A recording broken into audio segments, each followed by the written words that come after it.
The transport ship, Valdris, hummed through hyperspace, its cargo hold filled with prisoners from the latest skirmish on Kepler 442b.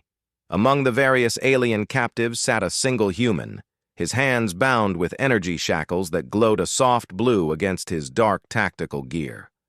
Commander Zethkri examined the manifest on his datapad, his 4 eyes scanning the prisoner roster with practiced efficiency. The Galactic Empire had been expanding into human territory for months now, and resistance had been disappointing. Most human colonies surrendered after minimal conflict, their primitive weapons no match for superior Vorthon technology. "Another human soldier," Zethkri remarked to his aide, Lieutenant Vextar. "These creatures continue to amuse me with their futile resistance." The human in question appeared unremarkable by their species standards: medium height, lean build, dark hair cropped short in typical military fashion. His uniform bore no obvious insignia that the Empire's databases could identify. Just another grunt soldier, captured during the brief firefight at the mining facility. "Shall I process him with the others, Commander?" Vextar asked, his serpentine tail twitching with boredom. "No," Zethkri decided, studying the human more closely. Something about the prisoner's posture intrigued him. While other captives showed clear signs of fear or dejection, this human sat with an almost meditative calm. His breathing was controlled, his gaze steady. "This one goes to interrogation first. I want to know what makes him so composed." The prisoner transport bay was a sterile environment, all gleaming metal surfaces and harsh lighting designed to intimidate. The human seemed unaffected by the psychological warfare, his eyes methodically cataloging every detail of his surroundings.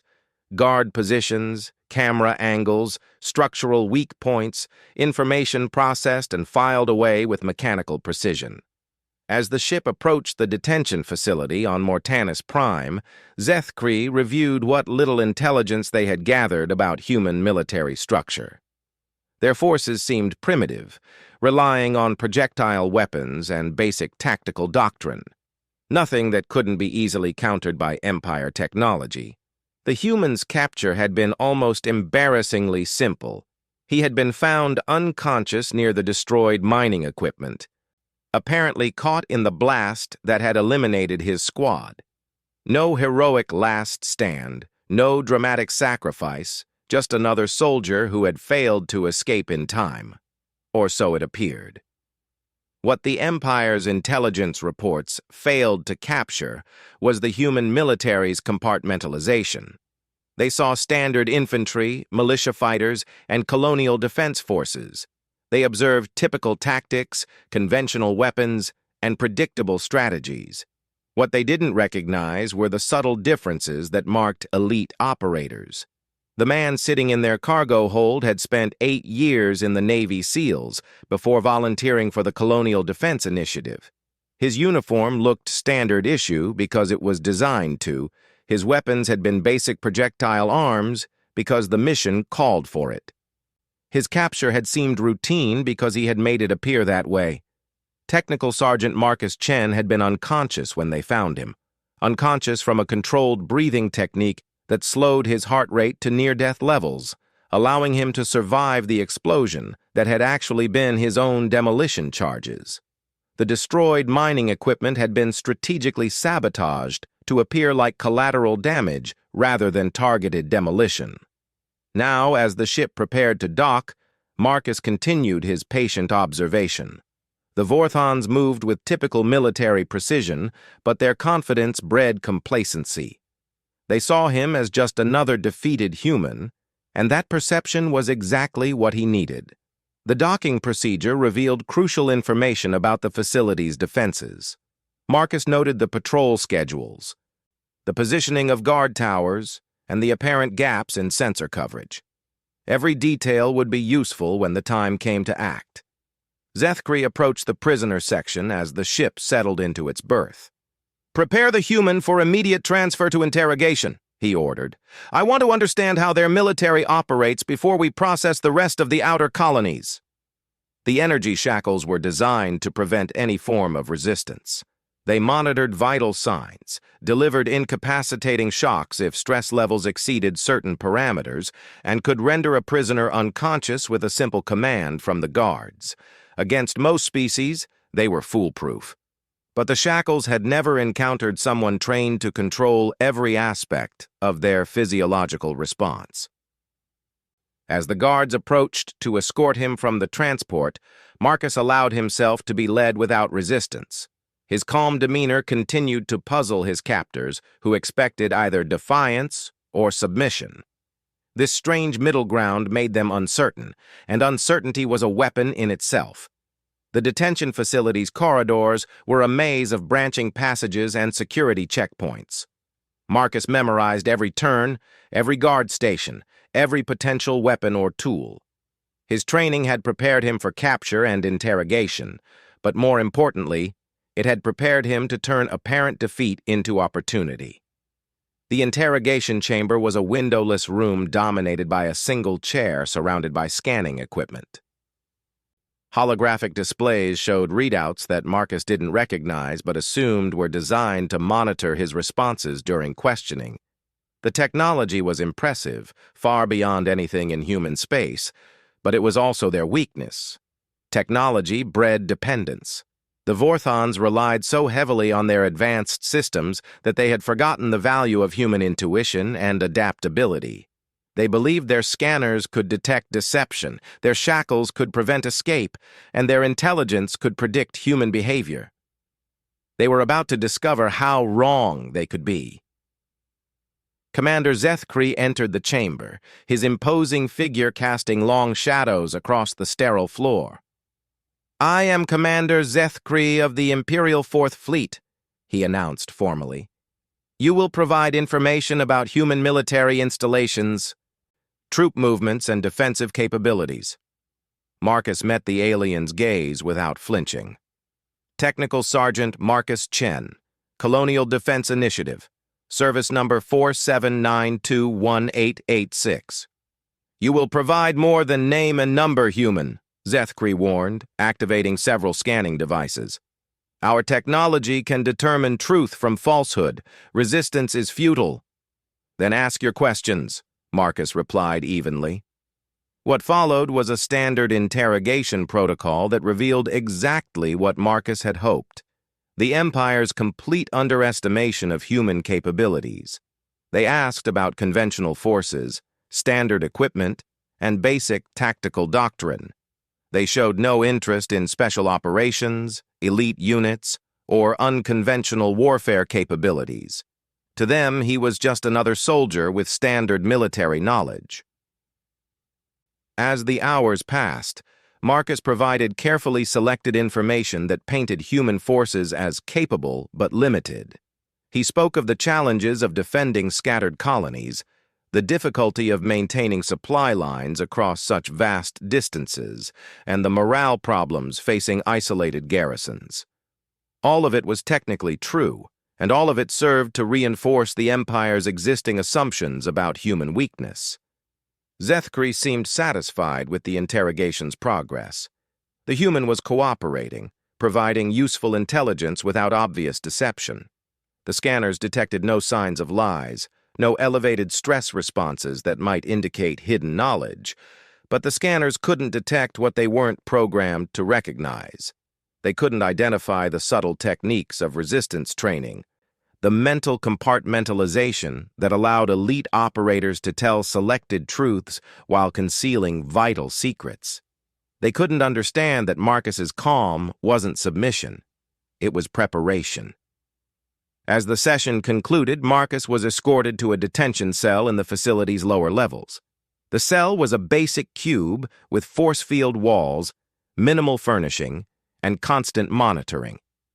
It was designed to hold prisoners securely while they awaited processing and eventual transport to labor camps.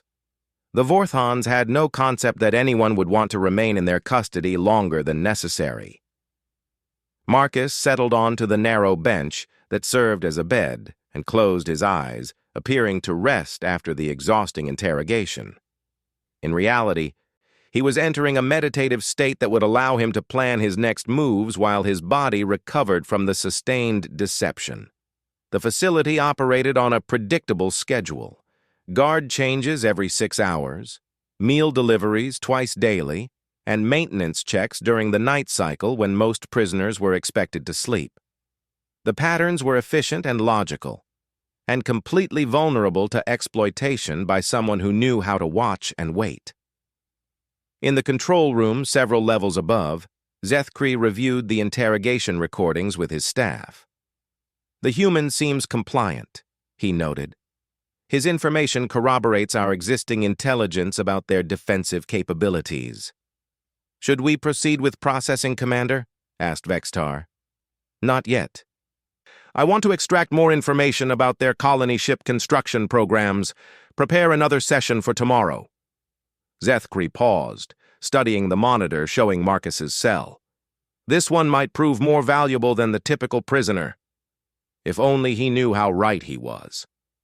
Far above the detention facility, automated sensors tracked the approach of what appeared to be a routine supply convoy.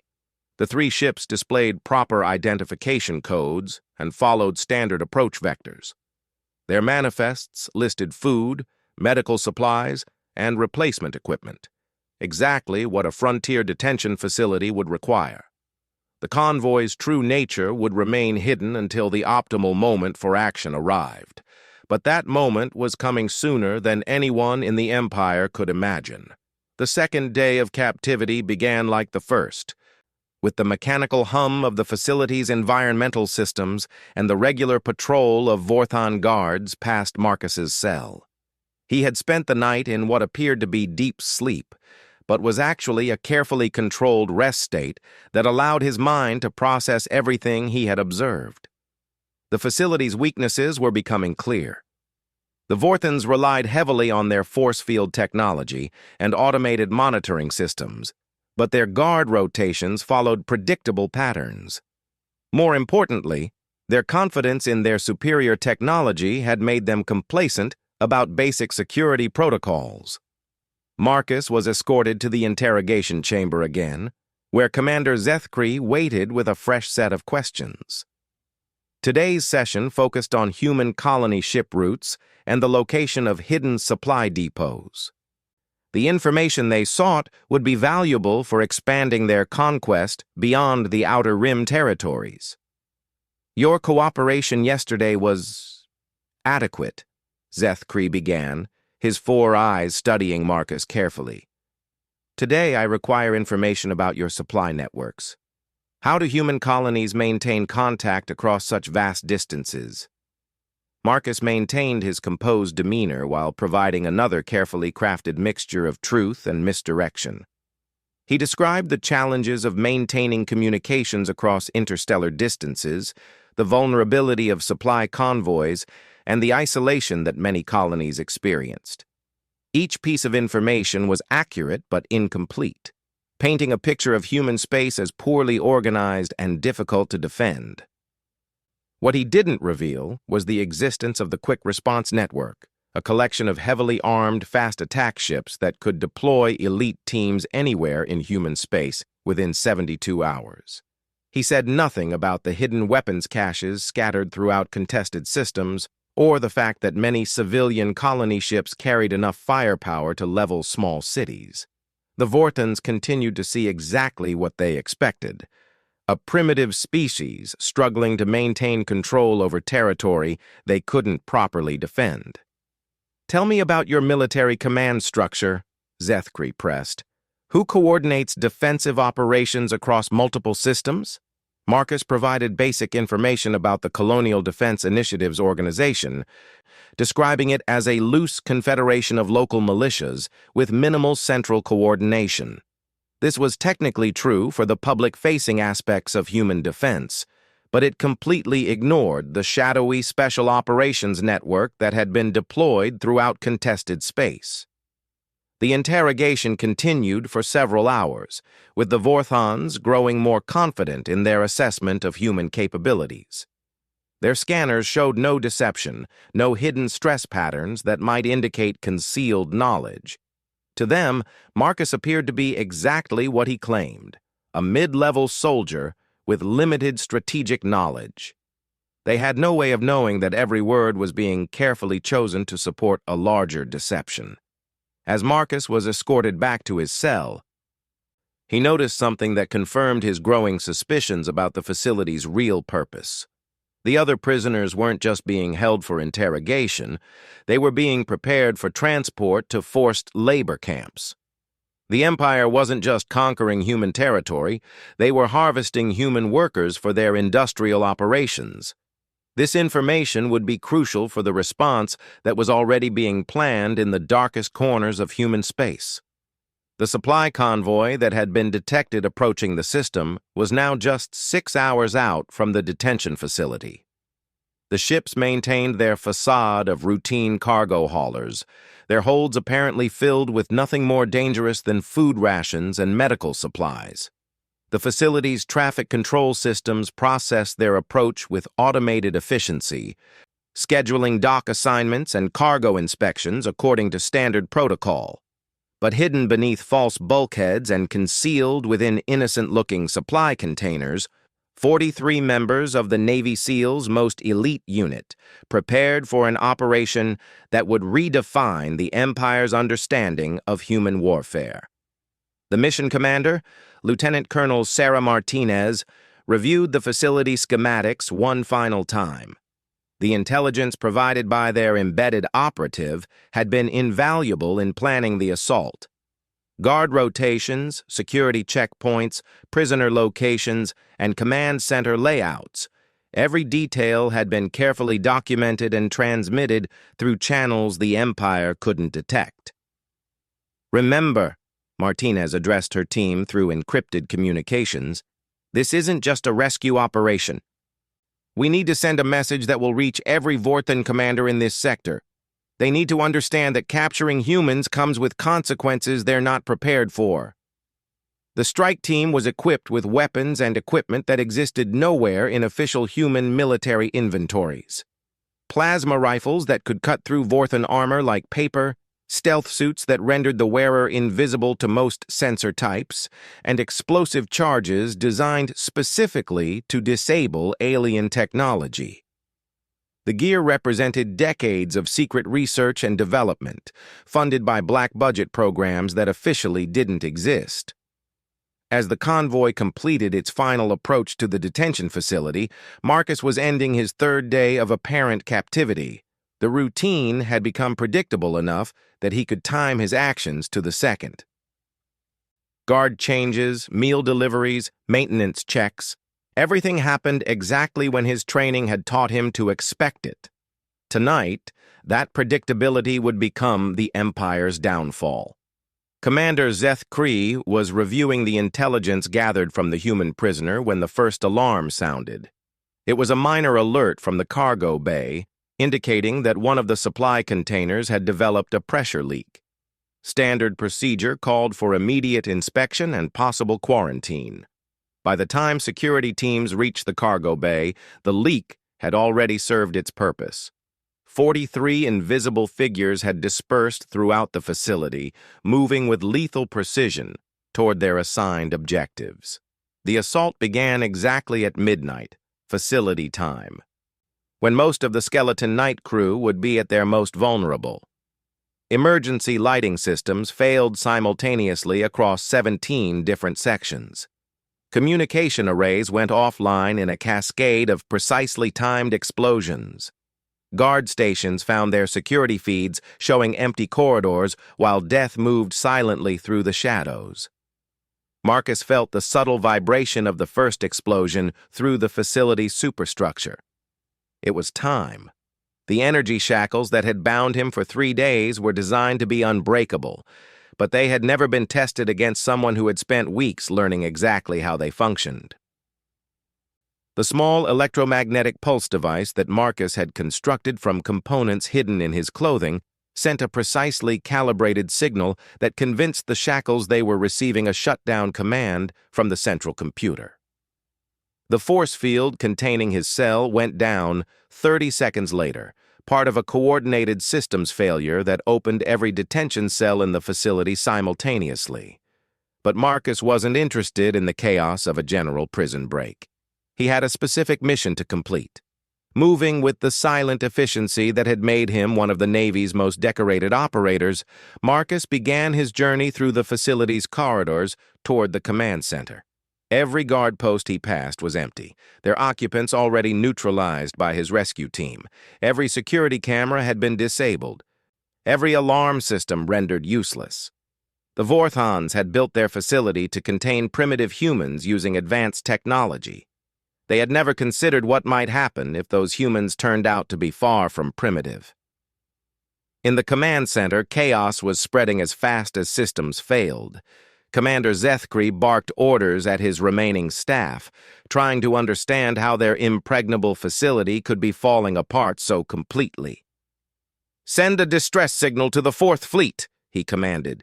"We need immediate reinforcement." "Communications are down, Commander," reported Lieutenant Vextar, his usual composure cracking under pressure. "All external arrays have been destroyed." "Then repair them.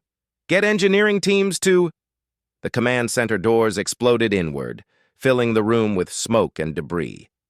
Through the haze stepped a figure that Zethkri initially didn't recognize. It took several seconds for his mind to process that the human who had been their compliant prisoner was now standing before them in full combat gear, an alien weapon in his hands. "Technical Sergeant Marcus Chen," the human said calmly, as if introducing himself at a social gathering. "Though, I should probably mention that my actual rank is a bit higher than what I told you." The weapon in Marcus's hands was unmistakably of human design, but unlike anything in the Empire's intelligence files. It hummed with energy that made the air itself seem to vibrate, and when he gestured with it, even the proud Commander Zethkri took an involuntary step backward. "You're going to help me send a message," Marcus continued, his voice carrying the authority of someone accustomed to being obeyed. "A message that will reach every Vorthon commander in this sector." Behind him, other figures moved into the command center. Humans in advanced combat gear, their faces hidden behind tactical masks that made them look more like death itself than soldiers. They moved with precision that spoke of training beyond anything the Empire had imagined possible. "Impossible," Zethkri breathed. "Our intelligence indicated that human forces were primitive, poorly equipped." "Your intelligence was exactly what we wanted you to believe," Marcus replied. "The humans you've been fighting, colonial militia, volunteer defenders, basic infantry, you haven't met our real military yet." One of the masked figures approached Marcus and handed him a data pad. "Facility secure, sir. All prisoners recovered, all enemy personnel neutralized or contained. We're ready to broadcast." Marcus accepted the pad and turned back to the stunned Vorthon commander. "You're going to record a message for your superiors, Commander. You're going to tell them what happened here tonight, and you're going to make sure they understand that this is what happens when you capture human military personnel." The message that went out 6 hours later, transmitted on all Imperial frequencies and every communication channel the Empire considered secure, would become known as the Mortanis Declaration. It featured Commander Zethkri, speaking in a voice tight with barely controlled terror, describing the complete destruction of a maximum security detention facility by a force that had appeared from nowhere and vanished just as quickly.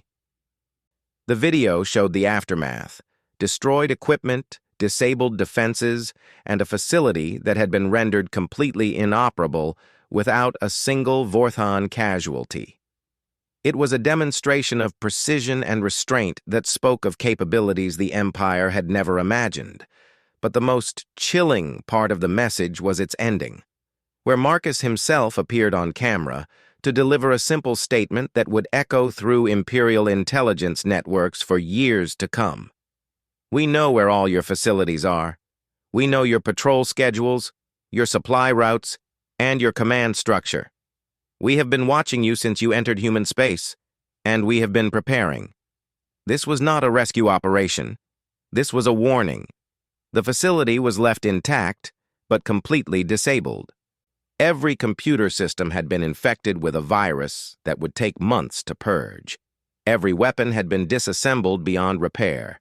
Every vehicle had been sabotaged in ways that wouldn't be discovered until someone tried to use them. And in the commander's quarters, they left behind a single item that would haunt Zethkri's dreams for the rest of his life. A human military handbook titled Unconventional Warfare, a guide to operations behind enemy lines. The book was filled with tactics, strategies, and capabilities that made everything the Empire thought they knew about human warfare seem like children's games. As the rescue convoy departed the Mortani system, Marcus stood in the observation deck watching the detention facility shrink into the distance. The mission had been a complete success, but more importantly, it had achieved its real objective. The Empire now knew that humanity was far more dangerous than they had believed.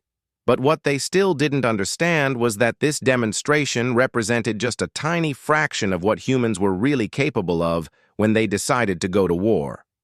The news of the Mortanis incident spread through Imperial Command like wildfire, reaching the highest levels of Vorthan leadership within 48 hours. Supreme Admiral Korath, commander of the Empire's expansion into human space, watched the recording for the 7th time from his flagship, Sovereign's Will, trying to comprehend what had gone wrong. The facility had been state-of-the-art, equipped with technology that had successfully contained dozens of species across the galaxy. The security measures should have been more than adequate for primitive humans. Yet somehow, a single prisoner had orchestrated the complete neutralization of an entire installation. Analysis, Korath demanded from his intelligence staff.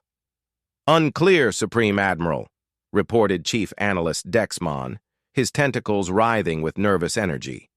The human force appears to have used technology we don't recognize. Their weapons, their stealth capabilities, their coordination, none of it matches our intelligence profiles of human military assets. Then our intelligence was wrong, Korath stated flatly. What are we dealing with? Unknown. But based on this demonstration, human military capabilities may have been significantly underestimated. The Supreme Admiral studied the tactical display showing human space, now looking very different from the easy conquest he had envisioned. Suspend all capture operations.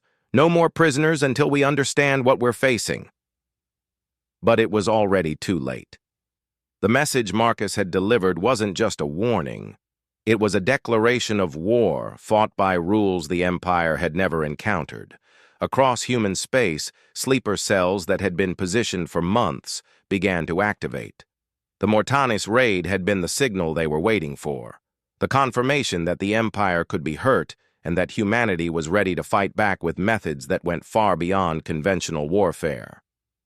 The first major blow came 72 hours later when the Imperial supply depot at Nexus Station simply vanished. One moment it was there, a massive installation supplying 3 entire battle fleets.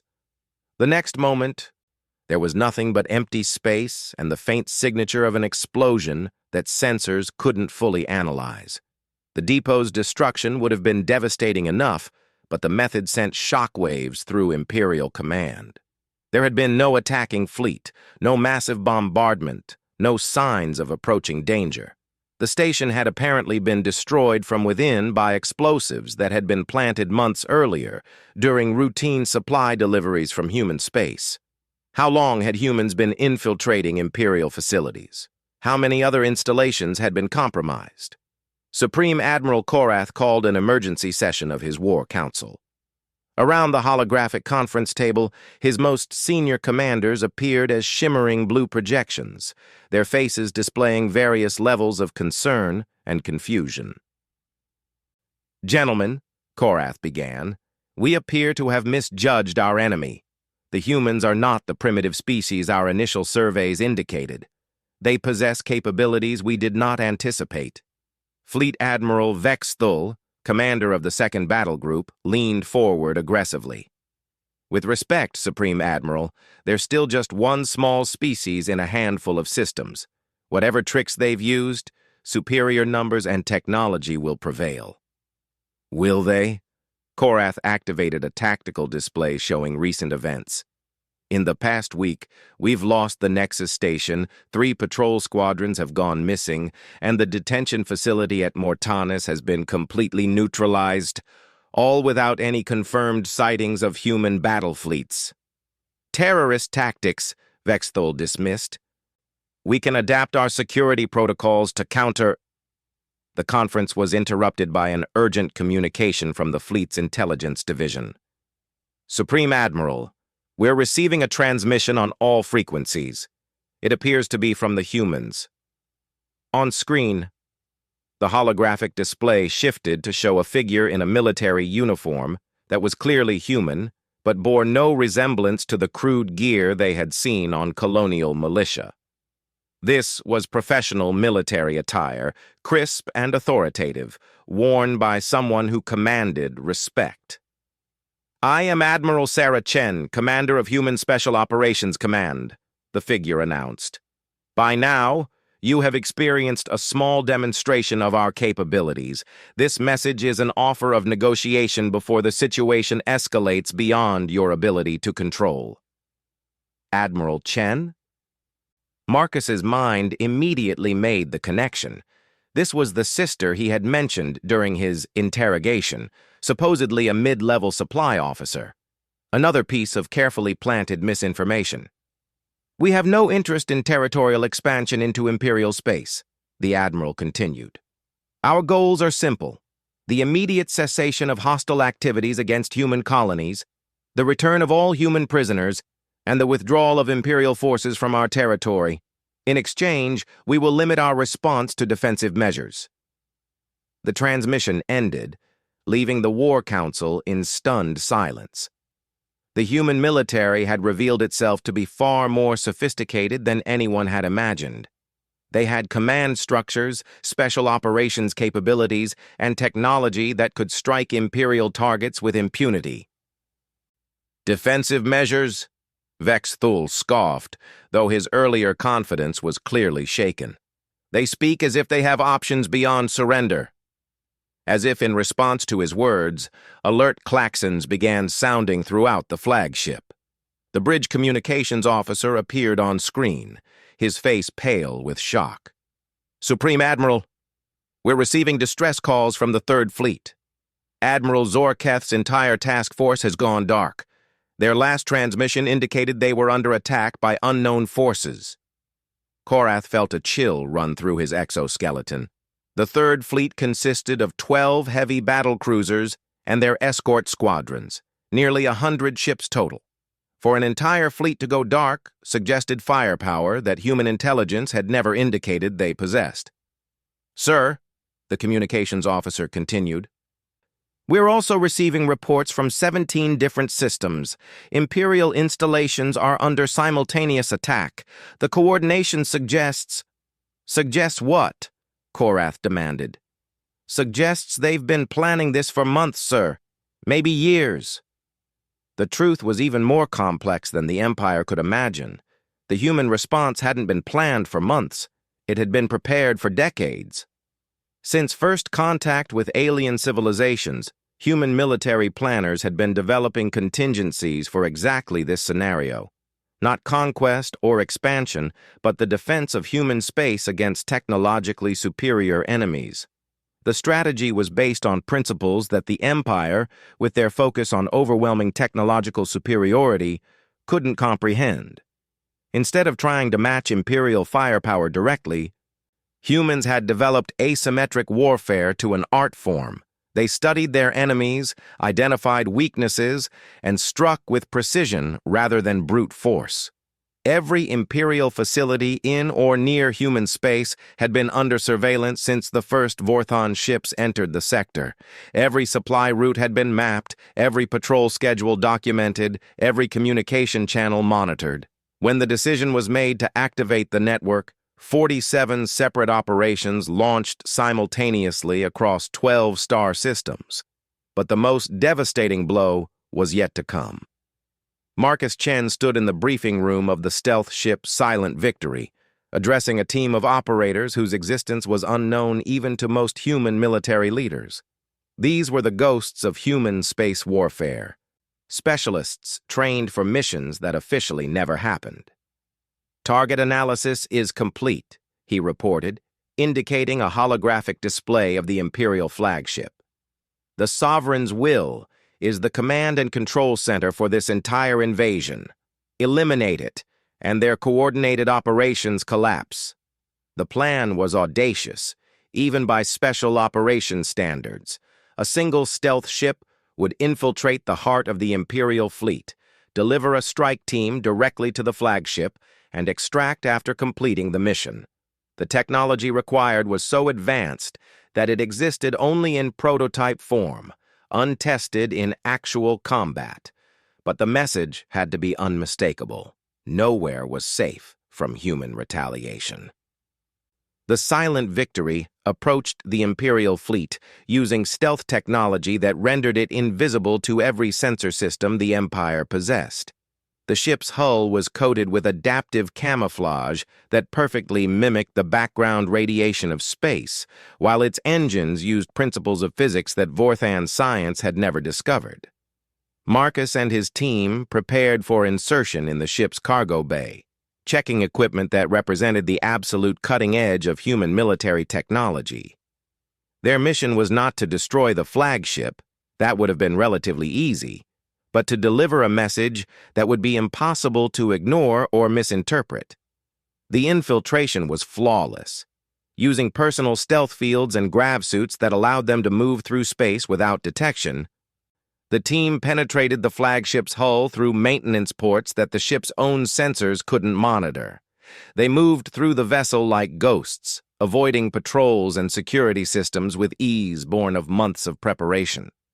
Supreme Admiral Korath was in his private quarters, reviewing battle reports from across the sector, when his door chimed softly. He looked up, annoyed at the interruption during his planning session. "Enter," he commanded. The door opened to reveal a figure in full combat armor, wearing a helmet that concealed his features. The intruder moved with casual confidence, as if he belonged on the flagship's command deck. "Supreme Admiral Korath," Marcus said politely, removing his helmet to reveal a completely calm human face. "I believe we need to talk." The Vorthan's 4 eyes widened in shock as he recognized the human from the Mortanis recordings. His hand moved toward the emergency alarm on his desk, but stopped when Marcus raised a single finger in a gesture of warning. "I wouldn't," Marcus advised. "My team has already disabled your security systems. Your guards have been temporarily sedated, and your communications are under our control. This conversation is private." "Impossible," Korath breathed. "You're on my flagship, surrounded by an entire fleet." "Actually, your fleet is currently experiencing multiple system failures," Marcus interrupted, settling into a chair without invitation. "Nothing permanent, but they'll be quite busy for the next few hours." "Which gives us time to discuss the situation like civilized beings." To demonstrate his point, Marcus activated a small device that projected holographic displays showing various ships in the Imperial fleet.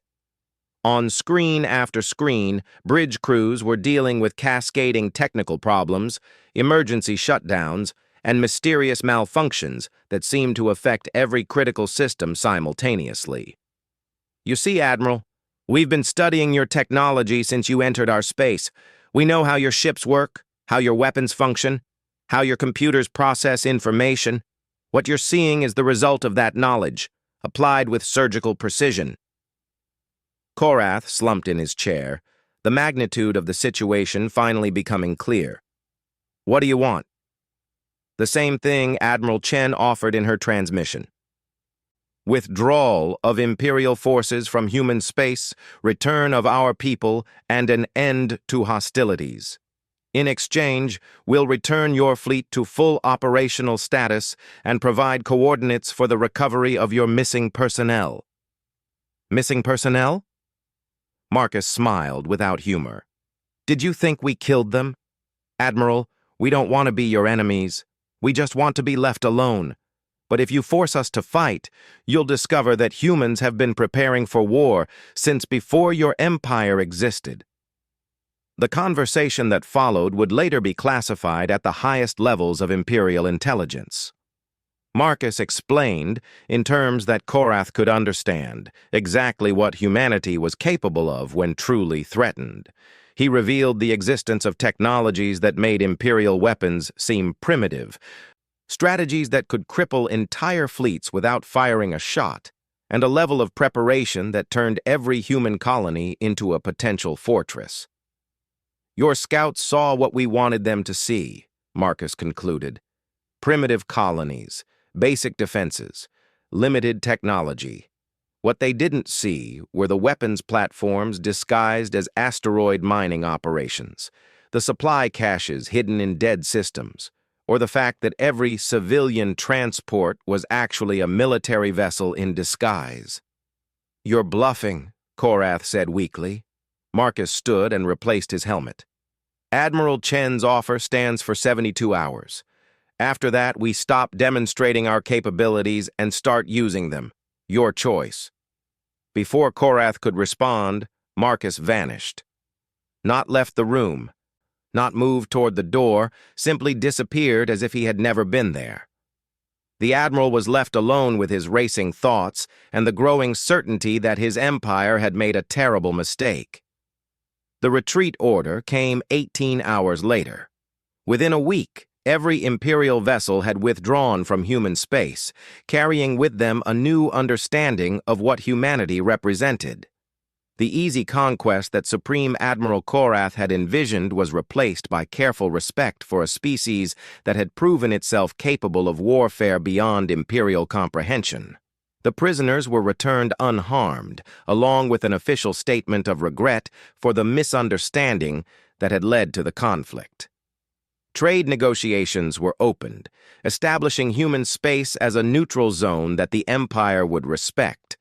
And somewhere in the depths of space, Marcus Chen filed his final mission report and prepared for the next assignment that would officially never happen. The galaxy was a dangerous place, filled with species that might threaten humanity's growing presence among the stars. But as the Empire had learned, humans were far more dangerous when underestimated than when properly respected. The universe had been warned,